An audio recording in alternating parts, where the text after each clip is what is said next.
മനുഷ്യന് ദേഷ്യം വന്നിട്ട് പറഞ്ഞു, അള്ളാഹുലക്ക്, അള്ള എനിക്ക് പുറത്തു തരൂല. ഒരു റിപ്പോർട്ടിൽ അല്ലെങ്കിൽ അള്ളാഹുവിനെ സ്വർഗത്തിൽ കടത്തൂല എന്നാ പറഞ്ഞത്. ഏറ്റവും പ്രധാനപ്പെട്ട എന്താ? അള്ളാഹു എനിക്ക് പുറത്തു തരൂല. നമ്മൾ ചില ആൾക്കാരൊക്കെ അങ്ങനെ പറയുന്നുണ്ടല്ലോ, പടച്ചോൻ പോലും വെറുതെ വിടൂല എന്നൊക്കെ. നല്ലവണ്ണം സൂക്ഷിച്ചോണ്ടി, നല്ലവണ്ണം സൂക്ഷിച്ചോളൂ. ദൈവം തന്നെ എന്ന് പറഞ്ഞാലും പടച്ചോൻ തന്നെ വിടൂല, പടച്ചോൻ വെറുതെ വിടൂല, പടച്ചോൻ പുറത്തു തരും കേട്ടോ. അത് പറയാനുള്ള അധികാരം മനുഷ്യനെ നമുക്കില്ല, അള്ളാഹുവിന്റെ അടിമകൾക്കില്ല. ബാലുശ്ശേരിക്കുണ്ട്, അയാൾക്ക് വിവരമല്ല. അതുകൊണ്ട് നമുക്ക് പറയാൻ പറ്റൂല. അത് പഠിക്കണം നമ്മൾ മുജാഹിദുകൾ, അത് പഠിക്കണം മുസ്ലിമീങ്ങൾ. അവസാനം ഇയാൾ പറഞ്ഞു, അല്ലാഹു നിനക്ക് പുറത്തു തരൂല. അഷ്റഫുൽ ഖൽഖ് ഹബീബായ റസൂലുള്ളാഹി പറയാണ്, ഈ രണ്ടുപേരെയും അല്ലാഹുവിന്റെ മുമ്പിൽ ഹാജരാക്കി. അല്ലാഹ് ഈ സ്വാലിഹായ മനുഷ്യനോട് ചോദിച്ചു, എന്റെ കഴിവിനെ സംബന്ധിച്ച് അറിയുന്നവൻ നീയായിരുന്നോ? ഞാൻ എന്തൊക്കെ ചെയ്യുമെന്നുള്ള വിഷയം അറിയുന്നവൻ നീയായിരുന്നോ?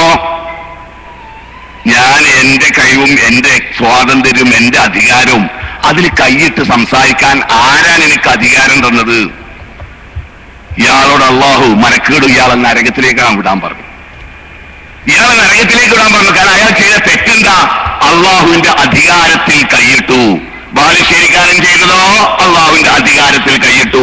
മടവൂരികൾക്ക് ഒരു റിയാൽ കൊടുത്താൽ അള്ളാഹു പൊറുക്കില്ല, അള്ളാഹ് വെറുതെ വിടില്ല. രണ്ടാൾക്കാരും ചെയ്ത ഒരേ തെറ്റാണ്. അഷ്റഫുൽ ഖൽഖ് ഇയാളൊക്കെ കണ്ടു കാണാണ് അള്ളാഹു അഅലം ഈ ഹദീസ് പറഞ്ഞത്. രണ്ടാമത്തെ ആളോടോ, തമ്മാടിയായ ആളോടോ, ഉദ്ഖിൽ ജന്നത ബിറഹ്മതി, എന്റെ അനുഗ്രഹം കൊണ്ട് നീ സ്വർഗത്തിൽ പ്രവേശിക്കുക. ആ പാപിക്ക് അല്ലാഹു തആല പുറത്തു കൊടുത്തു. ഈ ഹദീസ് ഉദ്ധരിക്കുന്ന ആള് മഹാനായ അബീ ഹുറൈറ റളിയല്ലാഹു അൻഹു. ഹദീസിന്റെ ബാക്കിയിൽ അദ്ദേഹം പറയുന്നുണ്ട്, കലിമത്ത്, ഒരു പദം, ആ ഒരു പദം കൊണ്ട് ഈ മനുഷ്യൻ അയാളുടെ ദുന്യാവും ആഖിറവും നഷ്ടപ്പെടുത്തി കളഞ്ഞു. ഏതാ ഒരു പദം? അള്ളാഹുവിന്റെ അധികാര പരിധിയിൽ കൈയിട്ട് വാരുക എന്നാ കലിമത്ത്. അപ്പൊ ഇങ്ങനെ ഹദീസ് നിഷേധിച്ചുകൊണ്ട്, ഖുർആൻ നിഷേധിച്ചുകൊണ്ട് ഒരാൾ സംസാരിച്ചാൽ ഇതിൽ നിന്ന് എന്തു മനസ്സിലാക്കണം? ഒന്നുകിൽ അയാൾ ഖുർആൻ നിഷേധി, ഹദീസ് നിഷേധി, അതല്ലെങ്കിൽ ഒരു വിവരമില്ലാത്ത ആള്, അല്ലേ? അങ്ങനത്തെ ആൾക്കാർക്ക് പിന്നെ എന്തും വിളിച്ചു പറയാലോ. ഈ ആൾക്കാരെങ്ങനെ നോക്കി, ഈ പറഞ്ഞ ശരിയല്ലേ ചോദിച്ചു നോക്കി, ഞാൻ പറഞ്ഞ ആയത്ത് ശരിയല്ലേ നിങ്ങൾ അന്വേഷിച്ചോളി, കണ്ടുപിടിച്ചോളൂ, ഞാൻ പറഞ്ഞ ഹദീസ് ശരിയല്ലേ എന്ന് നോക്കി, അല്ലേ? ഇപ്പൊ പറഞ്ഞ് പിന്നെ അയാള് പറയുന്നുണ്ട്, എന്താ പറഞ്ഞത്? മടവൂരികൾ നരകത്തിന്റെ ആൾക്കാർ തന്നെയാണ്. ആ ഇവിടെ നിലനിൽക്കുന്നു പറഞ്ഞല്ല, അത് കുറച്ച് മാസങ്ങൾക്ക് മുമ്പ് അയാൾക്ക് കുറച്ച് അസുഖമായി കിടന്നിരുന്നു, സംസാരിക്കാനും വയ്യാതെ. സുഖമായി വന്നു. മഹാനായ KP മുഹമ്മദ് മൗലവിയുടെ നാട്ടിൽ ആദ്യമായിട്ടൊരു കുടുംബ സദസ്സ്. അതിൽ അയാൾ വൈകാരികപരമായി സംസാരിച്ച പ്രധാനപ്പെട്ട കാര്യമാണ് നമ്മൾ നരകത്തിൽ തന്നെയാണ്, മൂപ്പർക്ക് പടച്ചോദിക്കുന്ന റിപ്പോർട്ട് കിട്ടി. അബ്ദുസലാം സുല്ലമി കാഫിറാണ്. മൂപ്പരെന്നെ പറയുന്നുണ്ട്, ഒന്ന് കേട്ടോ. 10 വർഷം മുമ്പ് പറഞ്ഞാട്ടോ, ഏതാനും മാസങ്ങൾക്ക് മുമ്പ് പറഞ്ഞ, ഒന്ന് കേട്ടോക്കി. അതുകൊണ്ട് ഹക്ക് പറയാൻ മടവൂരിയാകുക എന്ന് പറഞ്ഞാൽ നരകത്തിലേക്ക് കാലുവെക്കണമെന്നാണ്. നരകത്തിലേക്ക് കാലുവെക്ക് സ്വർഗത്തിന്റെ വഴിയിൽ നിന്നിട്ട് തിരിഞ്ഞിട്ട് നരകത്തെ തെരഞ്ഞെടുക്കാനാണ് മടവൂർ വിവാദമാകുക എന്ന് പറഞ്ഞാൽ. ഞാൻ വളരെ കൃത്യമായി വീണ്ടും പഠിച്ചുകൊണ്ട് പറയാം, ആര് മടവൂരികൾ തെരഞ്ഞെടുത്തു പോകും അവൻ സ്വർഗത്തേക്കാൾ നരകത്തിൽ എത്തിപ്പെട്ടു എന്നാണ്. ഇത് പഠിച്ച് മനസ്സിലാക്കുക.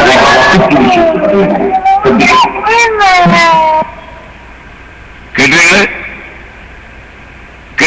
എന്താ പറഞ്ഞത്? ഒരാൾ മടവൂരിയായാൽ എന്ന് വെച്ചാൽ അള്ളാഹുവിനെ മാത്രം വിളിച്ച് അള്ളാഹുവിനോട് സങ്കടം പറഞ്ഞ് അള്ളാഹുവിനോട് പ്രാർത്ഥിച്ചുകൊണ്ട് മാത്രം ജീവിക്കുക. ആരോട് പ്രാർത്ഥിക്കില്ല, ആരോട് സഹായം തേടില്ല, ജിന്നുകളോട് തേടില്ല, മരിച്ചവരോട് തേടില്ല, അള്ളാഹുവിനോട് മാത്രം അള്ളാന്റെ റസൂല് തേടിയത്, അള്ളാഹുവിനോട് മാത്രമാണ് ഇബ്രാഹിം നബി തേടിയത്, 1.25 ലക്ഷം അമ്പിയാക്കന്മാര് തേടിയത്. അങ്ങനെ നടക്കുന്ന മടവൂരികൾ ആ കൂട്ടത്തിൽപ്പെട്ട നരകത്തിലായി. തത്വത്തിൽ അമ്പിയാക്കന്മാർ നരകത്തിലായി. ഇയാൾക്ക് എന്തുണ്ട് എന്നപ്പൊ എനിക്ക് മനസ്സിലായത്? എന്നെ ശബ്ദം ഉണ്ടായിക്കോട്ടെ കുറച്ചിട്ടോ, എന്നെ കൊണ്ട് കണ്ടു പൊളിപ്പിക്കരുത്. പിന്നെ എന്തിട്ടെന്നപ്പോ അയാൾക്ക് മനസ്സിലായത്? ഇൽമുണ്ട് നമുക്ക് മനസ്സിലായത്. അത് നിങ്ങൾ ആലോചിച്ചാൽ മതി, പിന്നെ ഇതിന്റെ ഇടയ്ക്ക് അയാളൊരു വലിയ പൊട്ടപ്പോയത്തരം പറഞ്ഞല്ലോ. ഒരു മന്ത്രിയെ സംബന്ധിച്ച് മഞ്ഞളാംകുഴി അലി എന്ന് പറഞ്ഞ മന്ത്രിയായപ്പോ പറഞ്ഞല്ലോ, അയാൾ പിണറായിന്റെ കൂടെ നടന്നപ്പോ കാഫിറായിരുന്നു, എന്ന് വെച്ചാൽ CPM-ൽ പ്രവർത്തിച്ചുകൊണ്ട് കാഫിറായിരുന്നു. ഇപ്പൊ ലീഗിലായപ്പോ മുഷ്രിക്കും കാഫിറും ഒന്നിച്ചായി. ശരിക്കും അയാളൊന്നും നമ്മുടെ നാട്ടിൽ വന്നത് പറയില്ല, കാരണം അയാളെ കൂടെയുള്ള ടീം ഞങ്ങളൊരു ഭാഗത്തൊരു പ്രദേശമുണ്ട്, കാരാപ്പറമ്പ് എന്നാണ് പറയാ. ഒരുപാട് കമ്മ്യൂണിസ്റ്റുകാരാ, മാർക്സിസ്റ്റുകാരാണ്. മുജാഹിദ് ബാലുശ്ശേരിന്റെ മുരീദന്മാര് ഈ ചേളാരി, മലപ്പുറം ജില്ലയിലെ ചേളാരി ചെനക്കല പള്ളി നിങ്ങൾ പത്രത്തിൽ വായിച്ചിരിക്കും, എനിക്ക് അറിഞ്ഞിരിക്കും. നമ്മൾക്ക് 2 പ്രാവശ്യം കോടതി വിധി അനുകൂലമായി വന്നിട്ട് DYFIന്റെ കുറെ പ്രവർത്തകർ അവിടെ മറുഭാഗം മുജാഹിദുകൾ, എന്നിട്ട് അവര് ഇതര DYFIന്റെ, അതായത് നമ്മളെ ഇസ്ലാമിലില്ലാത്ത DYFIന്റെ സഹായം തേടിയിട്ട് നിരന്തരമായി മർദ്ദിച്ചുകൊണ്ട് പിടിച്ചടക്കിയിട്ടുണ്ട്. അപ്പൊ അയാൾ തത്വത്തിൽ പറഞ്ഞെന്താ, അയാളെ കൂടല്ലോ എന്നെ കാഫറുകളാണ്. CPM ആയി എന്നുകൊണ്ട് കാഫറായി എന്ന് നമുക്ക് ഹുക്കുമില്ലല്ലോ അല്ലെ.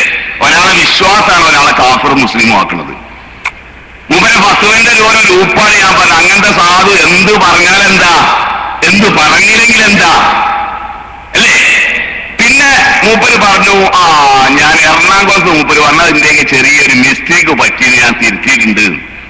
ശരി, ആയിക്കോട്ടെ. അതെന്താ മൂപ്പര് പറഞ്ഞത്, വ്യക്തികളെ എടുത്തു പറഞ്ഞുകൊണ്ട് മുശ്രിക്കാക്കുക, കാഫിറാക്കുക എന്നുള്ളത് നമ്മളെ പണിയല്ല.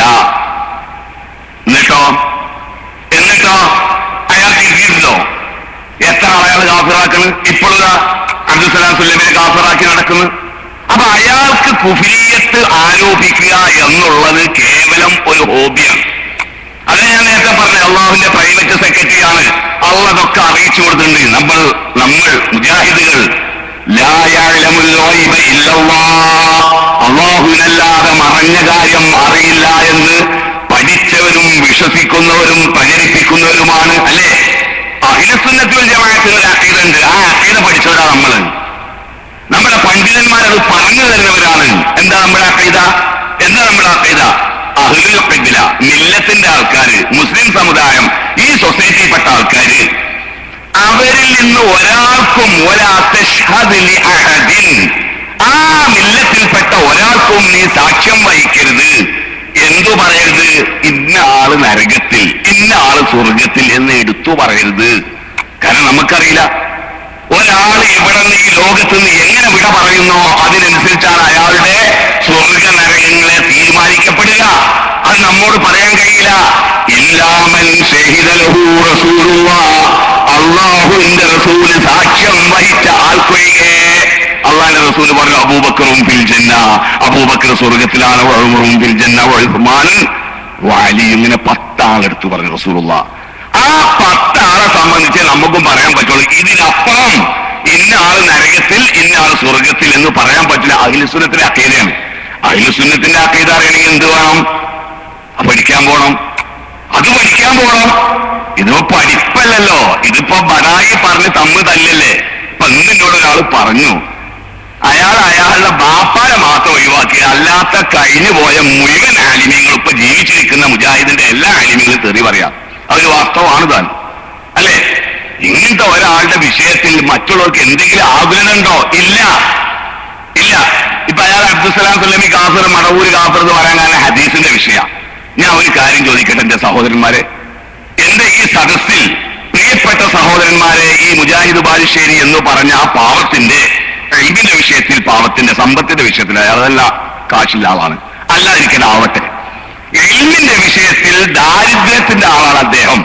ഹദീസിന്റെ വിഷയമാണ് അയാൾ സംസാരിച്ചുകൊണ്ട് പണ്ഡിതന്മാരെയും വിവരമുള്ള ആൾക്കാരെയും അയാൾ കാഫിറാക്കുന്നത്, മുശ്രിക്കാക്കുന്നത്. എന്താ? ബുഖാരിയിലെ ചില ഹദീസുകൾ വിമർശിക്കപ്പെട്ട ഹദീസുണ്ട് എന്ന് പറഞ്ഞ കാരണത്താൽ അങ്ങനെ പറയുന്നവർ മുഴുവൻ നരകത്തിൽ എന്നാണ് അപ്പൊ അയാൾ പറഞ്ഞത്. അപ്പൊ ആരൊക്കെ പോണം? ആധുനിക ഹദീസു പണ്ഡിതനായ ഇമാം അൽബാനി ഒന്നാമത് നരകത്ത് പോണം.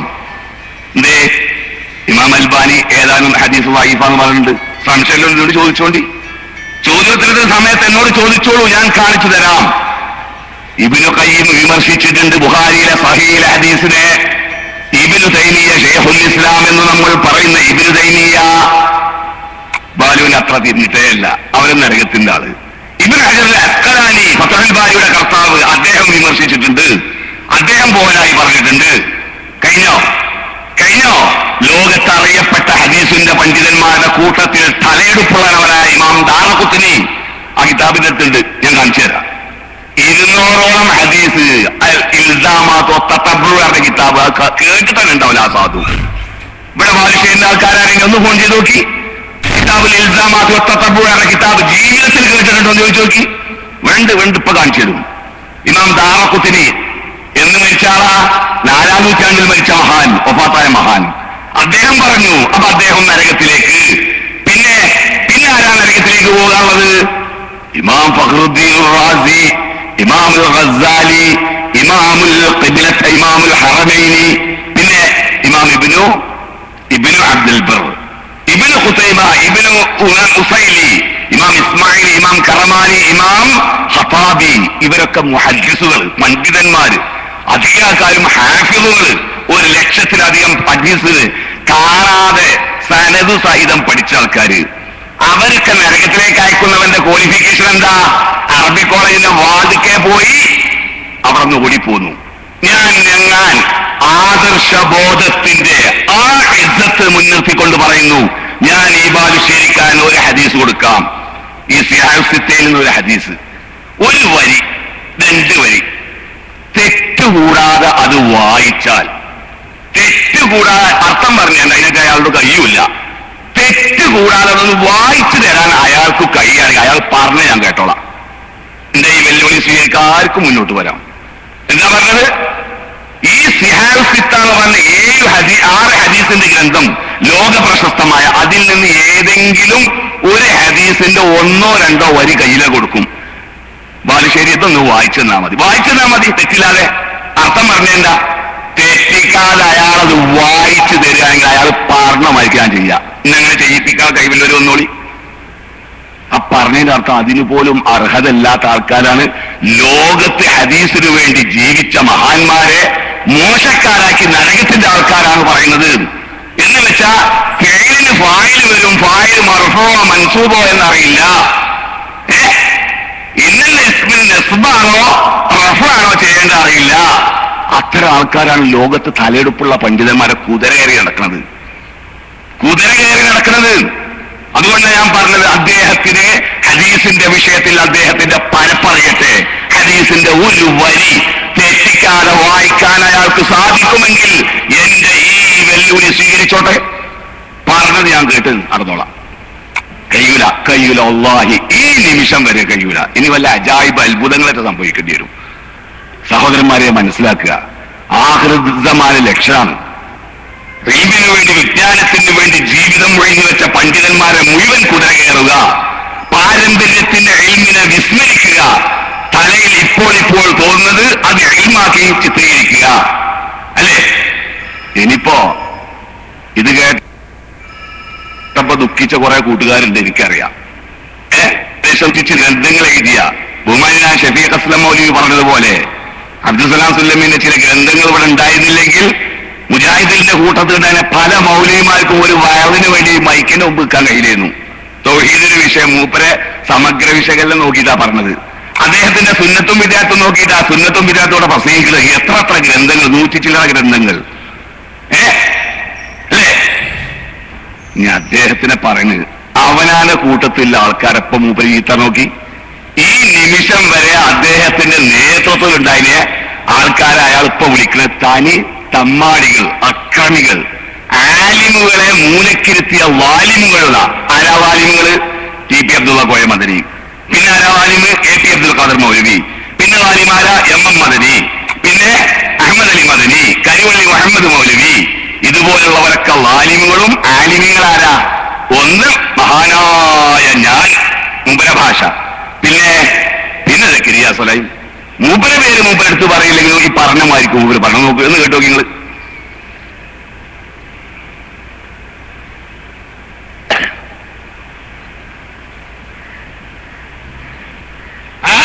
പ്രാർത്ഥിക്കും, പക്ഷെ നമുക്ക് ആലിമുകളെ വേണ്ട.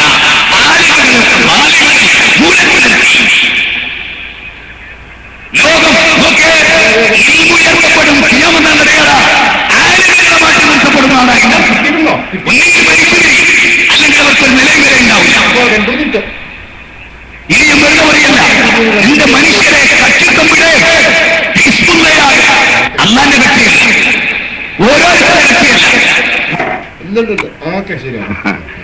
ഇപ്പൊ ആ പറഞ്ഞതിന് നേരെ എതിരല്ല സ്വാദു ചെയ്യണത്. ഹിസ്ബുള്ള ആളും ഓരോരുത്തരെ കക്ഷിയാവരുത് എന്നിട്ട് സംഘടനയിൽ പുറത്താക്കിയ സക്കരിയാന്റെ പുറകിൽ നടക്കുക, സക്കരിയാനെ കക്ഷിയാകുക. സക്കരിയ സഹായിനെ പുറത്താക്കിയ പശ്ചാത്തലത്തിൽ സംസാരിച്ച പേരെടുത്ത് തന്നെ പറയുന്നതിന് ആലിമീങ്ങൾ ആരാ പുറത്താക്കിയവര്? ഇപ്പൊ ഞാൻ പറഞ്ഞ ആലിമീങ്ങളൊക്കെ നിങ്ങൾ നോക്കൂ, 2012 മുതൽ സംഘടനാപരമായിട്ട് നമ്മളും അവരും 2 രൂപത്തിലാണ്. എന്നിട്ട് നമ്മൾ ഇതുവരെ AP യെ പറ്റി, TP യെ പറ്റി, എം മന്ത്രിയെ പറ്റി അങ്ങനത്തെ ഒരു പദപ്രയോഗം നടത്തിയിട്ടുണ്ടോ? നമ്മുടെ നേതാക്കന്മാർ ഇൽമ കൊണ്ട് സമ്പന്നമായ നേതാക്കന്മാർ അവരെ സംബന്ധിച്ച് അങ്ങനെ നടത്തിയിട്ടുണ്ടോ? ഇല്ലല്ലോ.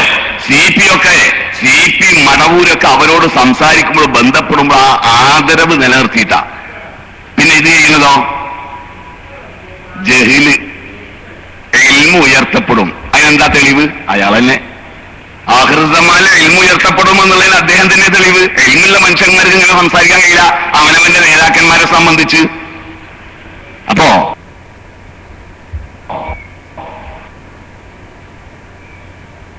ഈ വർത്താനത്തില് മുജാഹിദുകൾക്ക് ഒന്നും ഈ അയാളുടെ ബേക്കിൽ കൂടിയ ആൾക്കാർ ചിന്തിക്കേണ്ട സന്ദർഭവുമാണ് സൂചിപ്പിക്കാനുള്ളത്. ഇപ്പോ നമ്മള് ഈ കാര്യങ്ങൾ പറയുമ്പോൾ കുറെ ആൾക്കാർ ചോദിക്കുന്നൊരു ചോദ്യമുണ്ട്, സക്കരിയ സഹായിക്ക് എന്താ പറ്റിയത്? അദ്ദേഹമാണ് യഥാർത്ഥ സലഫുകളുടെ ആശയത്തിന്റെ ആള്. ഏതാ യഥാർത്ഥ സലഫികൾ പറഞ്ഞ? ഗൾഫ് സലഫിസം എന്ന് വേണമെങ്കിൽ പേര് പറയാ, ഖുറാഫാത്തിന്റെ സലഫിസം എന്ന് വേണമെങ്കിൽ അങ്ങനെയും പറയാ. എങ്ങനെയായാലും ഞാൻ നിങ്ങൾക്കൊരു കാര്യം കാണിച്ചു തരാം. ഈ ക്ലിപ്പ് കേരളത്തിൽ ഞാൻ സംസാരിക്കുന്ന അധിക വേദിയിലും പറയുന്നുണ്ട്. ഇപ്പൊ നമ്മൾ ഓൺലൈനിലുള്ള കുട്ടികളൊക്കെ കേട്ട് കാണാപാടായിരിക്കും. പക്ഷെ അത് വെക്കാതിരിക്കാൻ വയ്യ. ഒരാളുടെ ആശയത്തിൽ വന്ന വ്യതിയാനം പച്ചയിൽ കാണാൻ, ശരിക്കും ഇങ്ങനെ എടുത്തു കാണാൻ പറ്റിയ ക്ലിപ്പാ. അതുകൊണ്ടാണ് എല്ലാ പരിപാടിയിലും ആ ക്ലിപ്പ് വെക്കും. എന്തുകൊണ്ട്? ഒന്നത്. രണ്ടാമത്തേത്, പുറത്തുള്ള ഒരാള് അദ്ദേഹം പോലും ഇത് കൃത്യമായി സക്കരിയ സലാഹിക്കും ടീമിനും തൗഹീദിന്റെ വിഷയത്തിൽ വ്യതിയാനം വന്നിരിക്കുന്നു എന്ന് വ്യക്തമായി എടുത്തു പറയുന്ന അത് നിങ്ങൾക്കും ബോധ്യവും. 80കളുള്ള തൗഹീദല്ല സക്കരിയ സലാഹിക്ക് 2010 അല്ലെ 2000 ശേഷമുള്ള തൗഹീദ് എന്ന് കൃത്യമായി കാണിച്ചു തരും. പേരോട് ഞാനാണ് അത് വിവരിക്കുന്നത്. നിങ്ങളൊന്ന് കേട്ടു നോക്കി.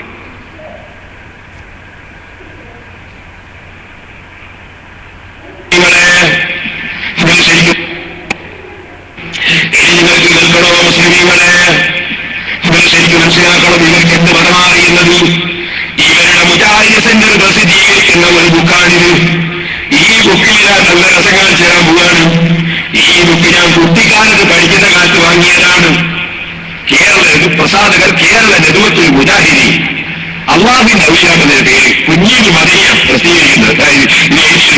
ഇത് 985 അച്ചടിച്ചതാ. പോകല്ല 82 ഇവരോടെ 28 അതെ ഞാൻ പഠിക്കുന്ന കാലത്ത് വാങ്ങിയുള്ളൂ. അത് 28 കൊല്ലമായി ഈ ബുക്കാക്കി. ഈ ബുക്കിൽ ഇവരെന്ത് അറിയോ? ഞാൻ ഈ സ്ഥലത്ത് വായിച്ച്